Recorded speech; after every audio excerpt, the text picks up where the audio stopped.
Today I'm looking at an older Maytag dryer. This is the type of dryer that's powered with electricity, heated with electricity, and it's an older unit, all right. This machine is probably about 20 years old, but you know, that's not really to its detriment. They were made pretty well back then. She uses it every single day and uses it quite a lot, and she says that the machine's not getting any heat, so we suspect that it's probably going to be another burned out element. And let's dig into it and see what we can find out. Okay, I've got the cover off right now, and I'm looking at the heating element, which is this thing.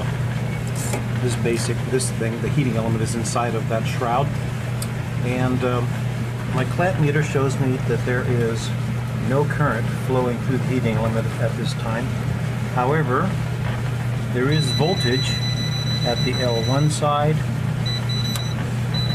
and there's also voltage at the L1 side. The L1 and the L2 side, they both have voltage. That usually means that the system has got a broken heating element, so we're going to delve in just a little bit further. Alright, so we're looking at the heating element right now, and the heating element is actually okay. Oh, great. But the reason it's not getting any heat, here's the reason why. One of the wires from the thermostat to the heating element has burned loose. Excessive heat just burned it, and it broke the circuit, and that's why there's no heat. So we're going to repair that. We're probably just going to change out that whole wire altogether. I think we're just going to change the wire entirely, and we'll get this lady back up and running again in no time at all. Okay, so instead of trying to repair the old piece of wire, which was pretty badly burned and the insulation was caked and hardened, we've just made a whole new piece. This is we put on a new number 10.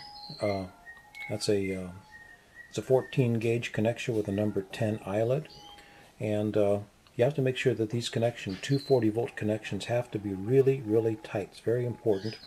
A loose connection is just like a resistor in a circuit, and it'll get hot enough to actually burn this thing loose and make it drop away.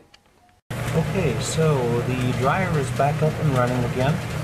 We replaced the burned out wire that was coming down to the heating element.